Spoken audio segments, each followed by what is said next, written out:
All right. Episode 7. Mine's already open, so.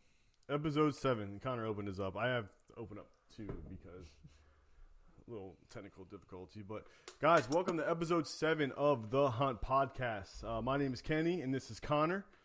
And we want to welcome all of our live viewers right now on Instagram of checking in. We really appreciate your support. It's been a while since we actually had... It's backwards, man. That sucks.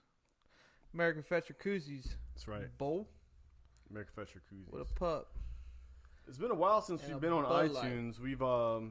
We've been working on our layout here, working on more of a visual presentation, and we really felt like, especially after last week where we did like an episode quote unquote 7 where we just went Instagram live and just talked to the people rather than just did the whole recording. So I really appreciate it, and we were lucky enough, guys, to get some American Fetcher gear from American Fetcher. Like you said, you got your koozie, you got a couple shirts in and stuff like that. Actually, this has been a pretty good week as far as deliveries itself. Connor got his team, got his layout hat, which is amazing. He's rocking it right now. He's nice enough to give me one, so this is going to definitely go up. Also, guys, we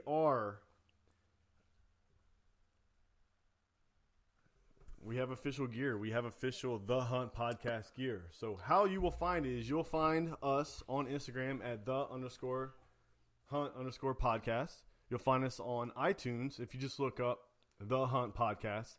Facebook, all that good stuff. You can find Connor on his Instagram page where, sir? Paramount Outdoors. And you can find me at KennyC_Outdoors. I don't think this is right. Let's get into it. All right, we're going to wing it. I don't know if this is going to work. Yeah, guys, our audio might not be 100%. We've had some technical for especially the last 2 weeks. We might not even be recording. It might not even be working right now. I got to go to MacBook school. I'd fill out of that like I did other schools. Let me put the cans on real quick and check it out. Let me put the cans on and see if you can hear us. Fuck it. You can hear it, but it's not like it was before. All right. So, well, we're gonna have to see. We're gonna have to see. So, episode 7, where are we at? We are in the first week of. I guess we're in the second week of December. Second week of December. Deer hunting starting to slow down a little bit. Have you witnessed that? Have you noticed that? A little bit. Yeah. It's getting to that time right now where the second rut should be happening. Depending on where you were. I know where I'm hunting, it should be happening. 30 days prior to prime rut is when you can sort of start looking for secondary rut activity. Where them does that didn't come in at the beginning of the season, during your prime rut, but they're coming in heat now. So them bucks are starting to go crazy, and I've seen a couple at work that we're chasing some does. So I'm excited to get in the stand this weekend. You know how I know that second rut is in my way is because I see a couple on the yeah, dude. It'll stop. You'll see October, you won't see no deer on the side of the road. All of a sudden, you start getting the end of October into November, you see deer smoked on the side of the road every mile. And then it'll slow back down again, of course, when the rut goes back out. And then, boop, 1 month later, deer back all dead on the side of the road. So, I'll be excited to get in the woods this weekend. I know Kenny will be too. Because it's a special kind of time of year when you can get a second chance. This is the second rut. After the heavy rut. If you're still going out there chasing the big boy, still getting him on camera, still kind of tracking him, still kind of just going out there, not hoping for the best, but trying to set yourself up to be successful, and you become successful, dude. That mid-December, late December buck. Dude, they're going to be wanting to get food too. So the food sources, the fields are very key right now. Not only is it the secondary rut, the does are starting to group up too. It only takes one, and they're going to the fields because it's going to start getting colder here. And, December, January, February is our coldest months of the year, even into March. We do have a kind of a late, little, cold spurt there. It doesn't get cold until, almost after duck season last year. Yeah. Yeah. But they're starting to hit the fields. Need to, try to stick close to those fields, even in the morning time, maybe coming back from the fields, going to bedding. So I would key in on those areas. Yeah, food is definitely, probably in my opinion, food is probably the most important thing right now. Anything green, really. Yeah. Like you said last time, that deer was mowing down that green stuff. Anything that's green in the woods right now that's not Liriope will be a deer attractant in one way or another. Oh, yeah. And, if you're on bean fields and stuff, too, that's going to pile them in pretty good. But No brainer. So what is the difference in your strategy between the first rut and the second rut? Because essentially, okay, so we'll get into it. A lot of people here don't really understand or don't really know or don't even really believe in the second rut. What is the second rut? The second rut is the does that didn't come in heat the first time come in heat a little bit later. Those boys are still horny. Well, yeah. Boys are still horny. Boys aren't gonna, pass it up. They're gonna be like, all right, let's get it going. Let's get it. Anyway, so essentially, the second rut is just like what Connor said. Like the does that weren't in estrus during the initial rut become in estrus, and or the ones who were in estrus who didn't get bred, who are in estrus again, who are going to get bred. During the second run, so that's what we're looking for. And this time frame is kind of finicky.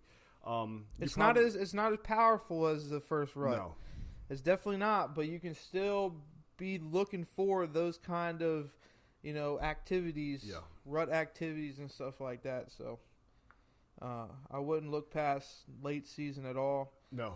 Especially after, these last couple of weeks come to an end, the secondary rut might not last all the time for your neck of the woods, but, it's going to last a week or two. But then after that, you can still be keying in on those food sources because, like I said, it's going to be getting cold. Food in bed. So, it's been documented that I did not have, and I have not had the season that I hope for as far as the success rate. You saw a lot of deer, though. You're right. As far as the success rate on antlers on the ground from mine, but I went hunting yesterday evening, and I can honestly say I let deer number 15 walk. Sweet. Keep it up. Yeah, I'm just gonna be the deer watcher. This is how you put yourself in the right position, but don't do shit. And then you're gonna be. This is what you do in order for you to seal the deal. The reason why I haven't killed those deer is because two things. A, I spent about 2.5 months tracking a beast who got killed. Mm-hmm. Never showed up on camera. Never did anything since. He's definitely dead. And also, I've been bouncing around here and there, just checking cameras, checking stuff, just trying to. I guess, Connor, I guess every time I go out now, I tell my wife I'm going to go out for content. I'm looking for content. Looking for things, different variables, different topics to talk about. And I've been Those successful. will come, dude, because we got a long season still ahead of us. Deer season is only a couple weeks away from ending, but we got duck season. We're going to get into the predator scene this year, and, we got a lot of work to do for next year. Deer season starts next year, the day after it ends this year. Yes, absolutely. So, I actually had a few people, I guess, instant message me and IM me personally, and it was like 3 or 4 people asking the same question. They were running into, and I responded with them saying, hey, we'll talk about this on the show because this is actually a really, really, really good discussion. What do you do as a hunter where you come across a bedding area, thick brush, down trees, just like a big mess. Mm-hmm. And there are no real quote-unquote climbable or hangable trees nearby that, A, you feel comfortable hanging it up, or B, you know, it's going to be too loud, or C, it's not the right tree setup, or you know, all the above. How do you seen deer here? Either you got it on camera or you personally you witnessed it. Mm-hmm. You notice where they're going. It's where they're coming from. Mm-hmm. It's the hot spot. That's the X. What would your suggestion be for someone who is hunting that area and can't get up in a tree?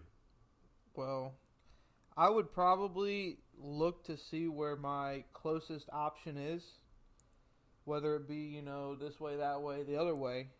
But I would also look for my best option, closest option between the bedding area and food, or the bedding area and where they're coming from. Put up cameras on, you know, both sides of the thick stuff and see where they're coming from, when they're getting in there, you know, blah, blah, blah, you know, how they're getting there. Because they got to get in there at some point, you know, Right. they got to leave. Right. So try to find where they're coming from, where they're going, when they're coming from, and then try to set up accordingly, you know, downwind and everything of that. But I would definitely try to put a couple cameras on probably in between, you know, food and that thick stuff, and just see what happens. You know, put a couple trail cameras around. See when they're coming, which way they're coming, and try to either hit them on the way to and from. And even it might not be right on top of that thick stuff either. They might be in daylight, you know, 300 yards. I mean, even if you got 300 yards, maybe not have 300 yards to get, you know. But they could be, you never know. They could be in daylight way back there, and you just don't see them because you're not hunting there yet. But they're using that area to bed down at that specific time. But they're always coming and going. They can't stay in one spot, you know what I'm saying? Right. So I would definitely try to scope out the area and see where they're coming from and going to, and go from there. But if not, if you can't, you know, and maybe try to pick a day where, you know, it rained the night before, or it's raining, or maybe it's windy. You get the wind in your face, and you use that, you know, the damp leaves to be more quiet and get in there and get a little ground game going on, or use the wind to cover up your noise and stuff like that and get a little ground game going.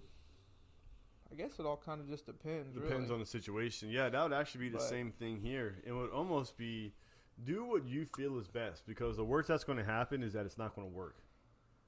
And then, I mean, you got to try, man. I mean, you're running. I mean, deer season's running out of time, so you kind of got to throw everything but the kitchen sink at them and go from there, and hopefully it pans out, you know? Yeah. And in the past, I kind of looked and I saw the second rut.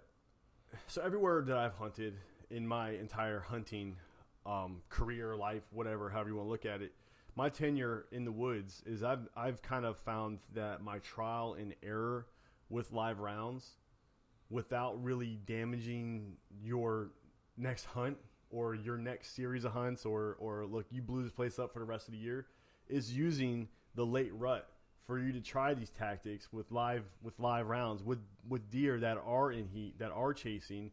And let's say that you run them out. Let's say whatever you do does not work. You spook them, you do something, the deer blow up. Mm-hmm. They're gone. I would rather you do that in late December and let the rest of the year try to regenerate the area and repopulate the area. It will, man. They're there for a reason. There's countless times that you could go from one year to the next, especially with all the trail camera pictures that I got, and you can see how the years they stick to the same little path. You know what I'm saying? They stick to. It's almost like they're on a calendar and they have dates where they need to be. Right. They like to follow up on what they did last year because, you know, it worked for them last year. You know, so, you know, if a big funnel you got ain't really that hot in like early season or even like the first rut, but then you remember last year you went there in December and you saw all them deer there and you saw, you know, good secondary rut activity, you know, you can plan on going back, or at least I'd be planning on going back there. Hell yeah. I'd be like, man, I know a spot where I don't got to really worry about it until, you know, I want to hunt it in the secondary rut later